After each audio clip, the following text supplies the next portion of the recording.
అది కొడాలి నాన్నగారు ఓడిపోయిన తర్వాత ఈయన చాలా అందంగా ఉంటుంది. వైసీపీ ప్రభుత్వం పోయిన తర్వాత ఊరంతా చాలండి ఈ గ్రాఫ్. ఇది 2019లో వెనిగళ్ల రాము గారు, ఈ రోజున తెలుగుదేశం పార్టీ నుంచి పోటీ చేస్తున్న వెనిగళ్ల రాము గారు మనకి జనసేన తరఫున ప్రత్యేకించి మన లీలాకృష్ణ గారి మన జనసేన అభ్యర్థి మండపేట నియోజకవర్గంలో పోటీ చేస్తున్నప్పుడు ఆయన కోసం స్వయంగా వచ్చి ప్రచారం చేశారు వెనిగళ్ల రాము గారు. అలాంటి వెనిగళ్ల రాము గారు ఈ రోజున గుడివాడ అభ్యర్థిగా పోటీ చేస్తున్నారు.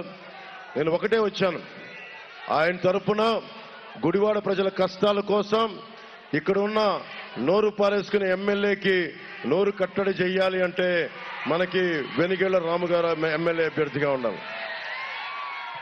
ఇప్పుడు నాకు నాని పాల్కీవాలా గారు ఉన్నారు. ఆయనకి నేను ఏకలవ్య శిష్యుడిని. ఆయన పుస్తకాలు చదువుకొని ఎదిగాను. ఆయన ఒకటే మాట అన్నారు, ఈ దేశంలో దాడులకి బూతులకి రాజకీయ నాయకులు తిట్లే బూతులకి దాడులకి ట్యాక్స్ కనుక విధిస్తే ఈ దేశంలో నిధులకి కొరత ఉండదని చెప్పి, ఒక్కొక్క వైసీపీ నాయకుడు తిట్టిన బూతులకి ఫైన్ కనుక విధిస్తే మొత్తం ఎడ్యుకేషన్ అంతా ఫ్రీగా ఇవ్వచ్చు. అన్ని బూతులు తిట్టారు, వాళ్ళ మీద ట్యాక్స్ వేస్తే తిట్టిన ప్రతి తిట్టుకి కనుక ట్యాక్స్ వేయగలిగితే మనకు విద్య ఉచితంగా వచ్చేస్తుంది. కానీ ఈరోజు మొట్టమొదటిసారిగా ఎప్పుడు కూడా ఎమర్జెన్సీ కాలంలో ప్రతిపక్షాలు ఏకమైనవి. మనకి లోక్ నాయక్ జయప్రకాష్ నారాయణ గారిని నేను దృష్టిలో పెట్టుకొని, ఆయన ప్రభావితం అయిన వ్యక్తిని. అందుకని మనం విభిన్నమైన పార్టీలు, మనకి భేదాభిప్రాయాలు ఉంటాయి, పాలసీ భిన్నాభిప్రాయాలు ఉంటాయి. అంత మాత్రాన మాట్లాడుకుంటాం. కానీ రోడ్ల మీదకి వచ్చి ఇళ్లలో ఉండే ఆడవారిని, చంద్రబాబు గారి సతీమణిని ఏదైనా మాట్లాడదామంటే పచ్చిబూతులు ఇంట్లో వాళ్ళని తిడితే ఎట్లా? ఉన్నది అసెంబ్లీ దేనికి? ఉదాహరణకి ల్యాండ్ టైటిలింగ్ యాక్టే ఉంది. ల్యాండ్ టైటిలింగ్ యాక్ట్ లో అసెంబ్లీలో పెట్టి ప్రతిపక్షాలు గొంతు ఇవ్వాలి. ఏమో చంద్రబాబు గారు చెప్పేవారేమో, ఇవన్నీ తెలుగుదేశం నాయకులు చెప్పేవారేమో. ఈ సమస్య ఉంది, రేపు పొద్దున బ్యాంకుల్లో తాకట్టు పెట్టుకోవాలంటే ఎట్లా? ఇవన్నీ అడిగే ఒక డిబేట్ ఉంటుందా? డిబేట్ లేదు. ఏదైనా మాట్లాడితే ఇంట్లో కూర్చున్న ఆడవాళ్ళని తిడతారు, లేదంటే బెదిరిస్తారు. ఈ ప్రభుత్వం డబుల్ డి ప్రభుత్వం. దాడులు, దోపిడీలు, బూతులు తప్ప ఇంకేమీ చేయలేదు ఈ ప్రభుత్వం. వైసీపీ నాయకులందరికీ ఒకటే తెలియజేస్తున్నాం, ప్రజాస్వామ్యంలో ఒక స్థాయికి వచ్చాక భయపడరు ఎవరు, ఎదురు తిరుగుతారు ఎవరైనా సరే. ఆడవారు కాదు, మగవారు కాదు, చిన్నపిల్లలు కాదు, ఎవరు కాదు. స్వేచ్ఛే ఈ దేశానికి పట్టుకోమ్మ, వెన్నెముక. స్వేచ్ఛ, భద్రత. అరే నా దేశంలో నాకు స్వేచ్ఛ లేని కాడికి నేను ఎందుకుంటాను ఈ దేశంలో? చాలా మంది టీడీపీ మద్దతుదారులు 2019లో నేను అమెరికాకి వెళ్ళినప్పుడు మాకు ఇక్కడ జగన్ వచ్చేసాడని ఇంక మేము రాలేము ఆంధ్రప్రదేశ్కి, మమ్మల్ని ఇబ్బంది పెడుతున్నాడంటే ఒకటే చెప్పా, మనం ఒక చెట్టు మీద అనుకున్న పక్షుల్లా గూళ్ళు పెట్టుకుంటే చిన్నపాటి గాలి వానొస్తే ఎగిరిపోతాం. అలాగే ఏదైనా కూర్చోబెట్టి మనకు సంబంధం లేదంటే ఎగిరిపోతాం పక్షుల్లాగా. అరే మనం వేళ్ళూనుకున్న చెట్టులాగా, భూమికి వేళ్ళూనుకున్న మనుషులం మనం. కృష్ణా నదిలాగా ఇక్కడ అంటి పెట్టుకున్న వాళ్ళం. మన నేలని విడిచి, మన ఆంధ్రాని విడిచి ఎక్కడికి పారిపోతాం మనం? జగన్ ఈ ఉన్నటువంటి చిన్న ఎన్టీఆర్ దగ్గరికి వెళ్ళి కాళ్ళు పట్టుకుని అతన్ని తీసుకొచ్చి పట్టుకుంటుంది. మీరు గుడ్డిగా ఆలోచన లేకుండా ఈ దొంగ ఎన్టీఆర్ కుటుంబానికి ద్రోహం చేసినటువంటి ఈ దొంగ చంద్రబాబు నాయుడు ఈరోజు జూనియర్ ఎన్టీఆర్ని ఐటీడీపీ సోషల్ మీడియాలో తిట్టిస్తూ ఉంటారు. చంద్రబాబు నాయుడు భార్యను మేము తిట్టామని చెప్పి పబ్లిసిటీ చేసుకున్నాడు, 7 సైడ్ శోకాలు పెట్టాడు. ఎన్టీఆర్ ఏమని చెప్పాడు? ఈ దేశంలో కానీ ఈ రాష్ట్రంలో కానీ మహిళలను గౌరవించడం సాంప్రదాయం. మహిళలను గౌరవించడం మనకి సాంప్రదాయంగా వస్తుంది. రాజకీయాల కోసమో ఇతర అవసరాల కోసమో మహిళల జోలికి వెళ్తాం మంచి పద్ధతి కాదు. ఇటువంటి వాటిని నేను ఖండిస్తున్నానని చెప్పాడు. మహిళలంటే ఈ రాష్ట్రంలో ఉన్నటువంటి మీ భార్యలు, మీ అక్క చెల్లెళ్ళు, మీ తల్లులు అందరూ కూడా ఉంటారు. అందరినీ ఎవరైనా సరే, ఆవిడ భువనేశ్వర్ కావచ్చు, లేకపోతే ఇక్కడ ఈ గ్రామాల్లో ఉన్నటువంటి ఆడపిల్లల కోసం ఎవరినైనా గౌరవించడం మన సాంప్రదాయం.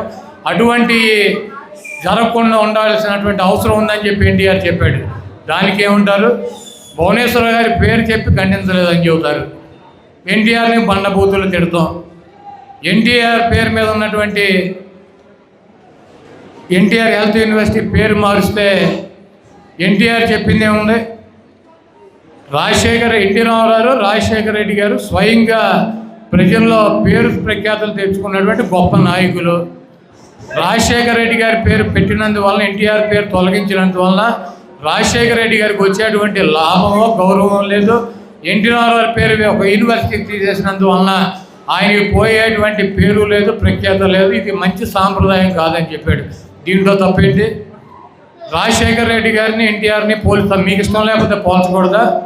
రాజశేఖర రెడ్డి గారు ఒక శాసనసభ్యుడిగా ఒక మహోన్నతమైనటువంటి స్థానానికి వచ్చి ఆయన పేరు మీద రాజకీయ పార్టీ పెడితే వాళ్ళ అబ్బాయి అధికారంలోకి వచ్చినటువంటి పరిస్థితి ఉంటే రాజశేఖర రెడ్డి గారిని ఎన్టీ రామారావుతో పోల్చగా ఈ ఎదవ ఈ 420 చంద్రబాబు గారితో పోల్చాలా? ఒక శాసనసభ్యుడిగా జీవితాన్ని ప్రారంభించి అంచెలంచెలుగా ఎదిగి ఒక ముఖ్యమంత్రిగా 5 సంవత్సరాలు పనిచేసి ఆయన పేరు మీద ఆయన చనిపోతే కొడుకు పార్టీ పెడితే ఈ రాష్ట్రంలో ఆ పార్టీని అధికారంలోకి తీసుకొచ్చారంటే రాజశేఖర రెడ్డి గారిని ఈ రాష్ట్ర ప్రజలు గుండెల్లో పెట్టుకోలేదా? అటువంటి గొప్ప వ్యక్తిని ఎన్టీఆర్తో పోలిస్తే ఏంటి తప్పు ఏంటి? ఎన్టీఆర్ పార్టీ పెట్టినటువంటి 9 నెలల్లో ఆయన గుండెల్లో పెట్టుకుని అధికారంలోకి తీసుకొచ్చారు. అదేవిధంగా రాజశేఖర రెడ్డి గారిని కూడా గుండెల్లో పెట్టుకున్నారు. ఆ ఎన్టీఆర్ రాజశేఖర రెడ్డి గారు ఇద్దరు ఉన్నతమైనటువంటి వ్యక్తులు.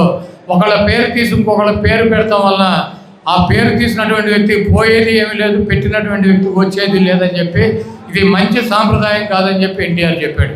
దానికి పనికి మాలినటువంటి వెధవలు ఈ 420 బ్యాచ్ ఈ తెలుగుదేశం పార్టీ కుక్కలో ఎన్టీఆర్ని అమ్మని, చెల్లిని, భార్యని తిడతారు.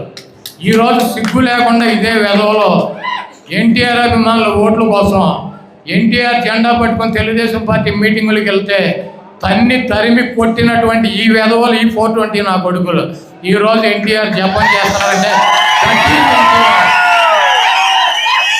That is NTR. ఈరోజు మీరందరూ కూడా ఆలోచించుకోండి. నేను ఎన్టీ రామారావుకి భక్తుడిని. నందమూరి హరికృష్ణ గారితో కలిసి తిరిగా నా గురువు, నా దైవం. ఎన్టీ రామారావు నా రాజకీయంగా నాకు జన్మనిచ్చినటువంటి వ్యక్తి అని అనేక సార్లు చెప్పా. నేను వైసీపీలో ఉండి ఈరోజు వైఎస్ఆర్ కాంగ్రెస్ పార్టీలో ఉండి నేను తిరిగేటువంటి ప్రచార రథానికి దమ్ముగా, ధైర్యంగా ఎన్టీఆర్ రాజశేఖర రెడ్డి గారు 2 ఫోటోలు అంటించుకొని తిరగలిగినటువంటి దమ్ము, ధైర్యం ఉంది. ఎన్టీఆర్ కుటుంబంతో ఎన్టీఆర్కి, హరికృష్ణ గారికి, వీళ్ళకి నాకు ఉన్నటువంటి సంబంధం, బాంధవ్యం విడదీయరానిది. వాళ్ళ కోసం నేను, నా కోసం వాళ్ళు అనేక త్యాగాలు చేసాం, కార్యక్రమాలు చేసాం. ఈ రాష్ట్రంలో ఎన్టీఆర్, వైఎస్ రాజశేఖర రెడ్డి గారు ఇద్దరు నాకు 2 కళ్ళు. అదేవిధంగా జగన్మోహన్ రెడ్డి, జూనియర్ ఎన్టీఆర్ నాకు 2 కళ్ళు. వాళ్ళని అనగ తొక్కాలని చెప్పి చూసేటువంటి ఈ తెలుగుదేశం పార్టీని చిత్తుగా మీరందరూ ఓడించాలి. అదేవిధంగా ఎన్టీఆర్కి భక్తులు ఎవరు? ఎన్టీఆర్కి భక్తులు ఎవరు? ఎన్టీఆర్కి భక్తులు ఈ రాష్ట్రంలో 100% గౌడ సామాజిక వర్గం ఎన్టీఆర్ని గుండెల్లో పెట్టుకున్నారు. పెద్ద ఎన్టీఆర్ని కానీ చిన్న ఎన్టీఆర్ని కానీ గుండెల్లో పెట్టుకున్నారు. ఆ రోజు అంకిం ప్రభాకర్ రావు గారికి ఎన్టీ రామారావు జిల్లాలో మంత్రి పదవి ఇస్తే ఈరోజు 83 నుంచి 85 దాకా అంకిం ప్రభాకర్ రావు గారు మంత్రి చేస్తే మరి తెలుగుదేశం పార్టీ అధికారంలోకి వచ్చిన చంద్రబాబు నాయుడు ఈ జిల్లాలో ఒక గౌడ సామాజిక వర్గానికి ఒక మంత్రి పదవి ఎందుకు ఇవ్వాల? 14 సంవత్సరాలు. ఈరోజు జోగి రమేష్కి, నన్ను, పేర్నాని లాంటి వ్యక్తులను తీసి పక్కన పెట్టి జోగి రమేష్కి జిల్లాలో మంత్రి పదవి ఇచ్చింది జగన్మోహన్ రెడ్డి గారు. అదేవిధంగా ఈ జిల్లాలో స్వతంత్రం వచ్చినటువంటి 70 సంవత్సరాల్లో జనరల్ అయితే, ఓసీ జనరల్ అయితే ఆ స్థానంలో ఉప్పాల హారికకి గౌడ సామాజిక వర్గానికి జిల్లా పరిషత్ ఈరోజు పెడంలో ఉప్పాల రాముకు సీట్ ఇవ్వడమే కాకుండా పెనమలూరులో జోగి రమేష్కి కూడా 2 అసెంబ్లీ సీట్ ఇచ్చింది జగన్మోహన్ రెడ్డి గారు.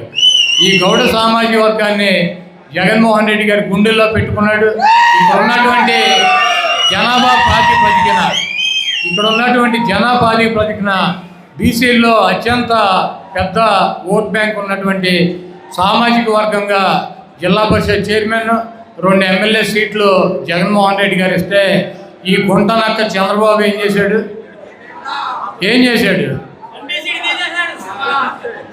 పెడల్లో ఉన్నటువంటి సీటు ఉంచాడు.